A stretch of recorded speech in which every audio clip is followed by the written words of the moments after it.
Josué e Emanuel. Eu A fico gente, rindo assim, mas não é que a coisa não seja séria, né? realmente a gente fica até. Quem conhece a história da Assembleia de Deus, quem conhece a história, sabe como a igreja lutou para conseguir aquele terreno. Aí vai entender o que a gente está falando. A igreja, Josué, nunca precisou de político. Nunca precisou. Pelo contrário, na época o governador Nilo Coelho desapropriou aquele terreno. E todos conhecem a história, como foi que esse terreno voltou para a igreja. Não precisou de político, a igreja não tinha Não teve político. diário oficial certo. Não. Foi a Glória a obediência do pastor, na época, obedecendo. Bendito seja o nome do Senhor. O Nilo Coelho, todo poderoso governador da época, chegou e intimou o pastor, que na época era o pastor Zé Amaro, para o pastor Zé Amaro comparecer no Palácio do Campo das Princesas, porque o governador estava chamando. Fale mais alto, porque essa história é um testemunho tão bonito, o povo Que o precisa governador conhecer. estava o chamando. Foi intimado. Foi intimado pelo governador e o pastor Zé Amaro abriu a Bíblia, caiu naquela frase que diz, mesmo se o governador te Eita chamar, Deus. você não vá. E ele obedeceu, não foi. E o governador ficou intrigado com aquilo. Como é que um homem semi-analfabeto tem o poder de recusar um chamado do governador? Então, porque Deus já tinha falado ao pastor que o terreno seria retomado. Ele não deu detalhes, mas seria retomado. Então ele ficou no lugar dele. Ele poderia chegar lá e ir ao convite do governador. Ele não foi. Hoje, nós temos um pastor que chega numa mesa de audiência para amedrontar, para tentar intimidar um juiz de direito. Chega para ele e diz: doutor, o governador vai na minha casa. O governador me considera tanto que vai no meu aniversário. E eu digo, não precisa trazer presente, governador. Ele demonstrou intimidade com o governador. Veja que diferença. Então, naquela época, Josué, nós tínhamos sim aquela igreja verdadeira, aquela igreja sofredora. Aquela igreja, Josué, a gente poderia dizer, era a igreja que vivia nas cavernas quando os romanos corriam para a matança. Aquela igreja era a igreja que está lá na África. Se você confirmar que é cristão, vou arrancar seu pescoço agora e fazer aquela fila e cortar o pescoço. A gente tem relatos e mais relatos. A igreja clandestina na China, na Rússia, a igreja era aquela igreja, a igreja de hoje. A igreja de hoje não. A igreja de hoje é uma igreja que está em sintonia com esse pessoal. Não tem diferenciação, Emanuel, mas entre igreja e... Está conformada com o mundo. Totalmente. Né? Então, a gente vê a diferença de a igreja de outrora e a igreja de agora. A igreja de outrora, o único irmão que tinha um carro lá na encruzilhada era o marido da irmã Albertina, que foi a fundadora do Círculo de Oração.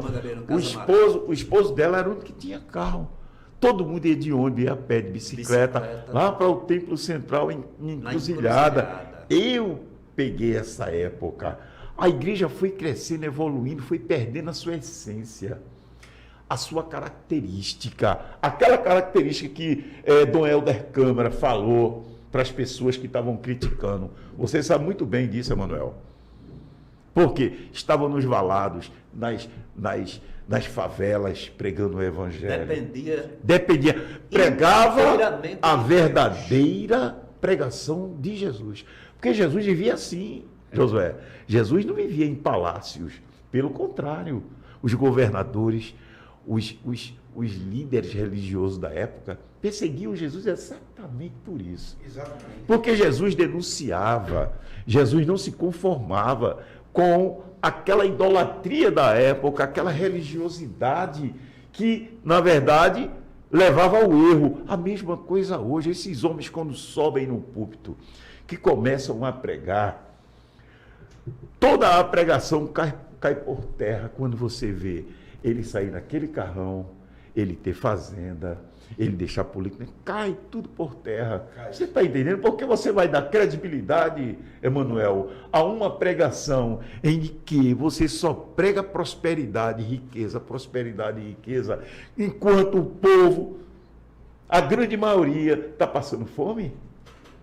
Tirando dinheiro de viúvas, dinheiro de aposentados, porque isso aí não é novidade, não. Foram pegos em áudios e dizendo, olha, vamos atrás dos idosos, porque são os idosos aposentados que sustentam a obra. Tá isso nunca, veja só, isso nunca aconteceu com a Igreja Evangélica Assembleia de Deus de Pernambuco, talvez eu quero dizer, José, até do Brasil, porque os áudios que estão espalhados pelas redes sociais, o pastor Sérgio dizendo, olha gente, é o seguinte, a gente vai ter que nem pagar salário esse mês, nem eu vou receber meu salário, e vocês também não vão receber não, porque existe um grupo que recebe salários, e eles estavam pedindo para que eles visitassem a casa dos aposentados da igreja para pegar o dízimo. Visite lá, e não queira falar com o filho não, veja que ousadia. A igreja agora é dono da ovelha. Não fale com os filhos não, quer dizer, um desrespeito, uma afronta à família. Se a igreja tem que abençoar a família, ela afronta quando diz, vá na casa do aposentado e queira conversa com o aposentado. Não queira saber da opinião do filho. Isso é uma afronta muito grande. E isso foi feito aqui na igreja de Recife. Sérgio, quem era tu, hein, Sérgio? Meu amigo, pastor, a tua voz circulando aí, tu devia ter vergonha, homem. Tu vai pagar muito caro por isso aí, porque Deus, ele não tem o culpado por inocente, não. E você tem culpa, porque você obrigou os seus auxiliares a visitarem os aposentados, não considerarem os filhos e pedirem oferta. E mandou os irmãos comer sardinha. E ovo, você não tem vergonha não, meu irmão? Sérgio, tu é meu amigo, tu era tão crente direito, agora para se submeter a esse presidente, se ele vai para o inferno, tu vai também, homem. Porque tu estás obedecendo a ele. Recentemente morreu um grande assim, que grande só existe Deus, mas um nome conhecido, um pastor, né, que disse no testemunho dele, tem que obedecer o pastor, tem que obedecer o ministério da igreja. Mas meu amigo João Fernandes, que veio de Petrolina, que agora morreu recentemente, que todo mundo chamou João Fernandes de santo. João Fernandes, tu lembra, tu agora não pode me ouvir mais, porque tu já está num lugar que eu não sei se é céu, quem vai dizer é Deus, quem vai lhe julgar, viu, João Fernandes? E se você que é filho dele está me ouvindo, que é brabo, que é pastor lá do interior, que bota queixão lá para as irmãs, que tirou a dirigente de oração lá do interior, que humilhou a irmã, tu que é filho de João Fernandes, tu pensa que teu pai está no céu, é? Teu pai talvez não vá para o céu não, sabe por quê? Porque ele pediu voto para Ailton, ele comprou o voto no dinheiro, ofereceu vantagem a muitos evangelistas para votar no pastor Ailton na eleição da igreja, doutor Miguel. E esse pecado, se ele não pediu perdão, e aí? Porque está todo mundo colocando nas redes sociais aí, morreu um grande homem de Deus. Quem conhecia João Fernandes era Emanuel Alexandre. Esse presbítero, como vocês usam, esse presbítero que vos fala, conhecia João Fernandes em Petrolina, conhecia João Fernandes lá em São Lourenço da Mata, que pegou aquele campo, Josué, e começou a oprimir muita gente. Com aquele risozinho dele, assim, fazia assim, com os dentes assim, com aquele jeito de santo. Quem conhece João Fernandes e os filhos sou eu. Vocês que são pastores, filhos de João Fernandes, não sigam o exemplo do seu pai, que votou em Ailton para ter vantagem. Foi contra o pastor Almeida, não permitiu que o corpo do pastor Almeida fosse velado no Templo Central. Negaram uma despedida de honra de um grande pastor Almeida, né? Severino Alves de Almeida. O corpo foi velado na igreja do genro de André Barbosa. Não teve a honra de ser velado no Templo Central, num lugar que ele tanto lutou durante 21 anos ao lado do pastor Zé Leôncio da Silva. E agora João Fernandes morreu, botaram o corpo e fizeram aquela honraria toda, mas João Fernandes comprou voto, pediu voto. Aí você que não conhece da história, aí diz, morreu um santo homem de Deus. Quem sabe quem é João Fernandes é Manuel Alexandre. Para não dizer outros nomes, né? Porque se eu citar alguns nomes aqui, é capaz de Ailton demitir, porque foram pastores que andaram com João Fernandes pelo sertão, com o pastor Dário Tavares de Almeida, que ofereceu R$2.000 a um amigo meu evangelista para votar em Ailton José Alves em 1998. São histórias que vocês não conhecem.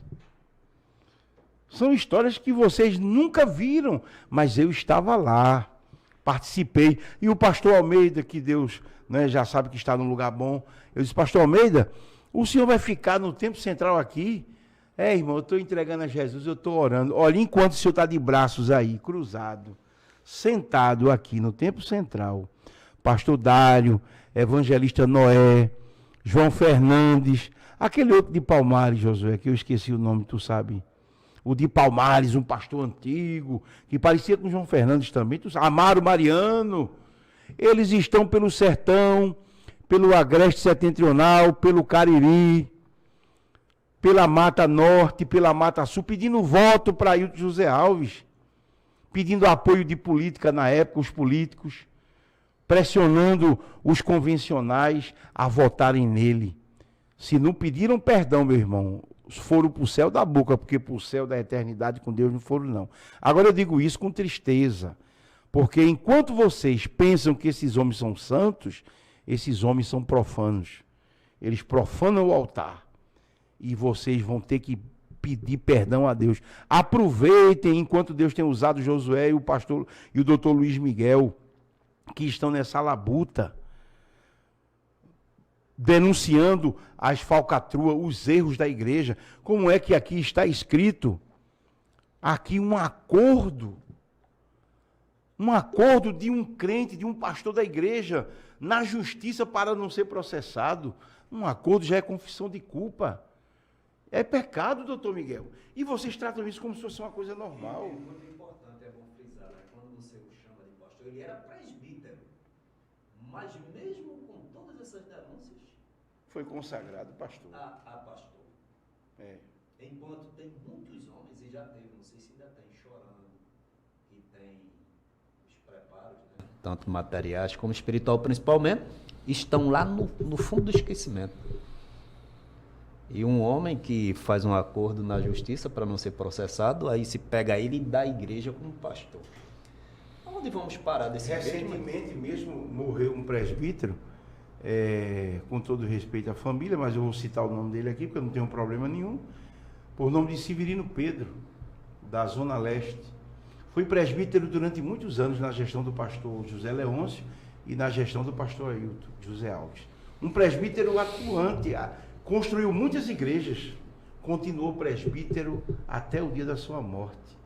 Agora um homem que espanca se torna pastor e evangelista e pastor. E um que faz rachadinha se torna pastor.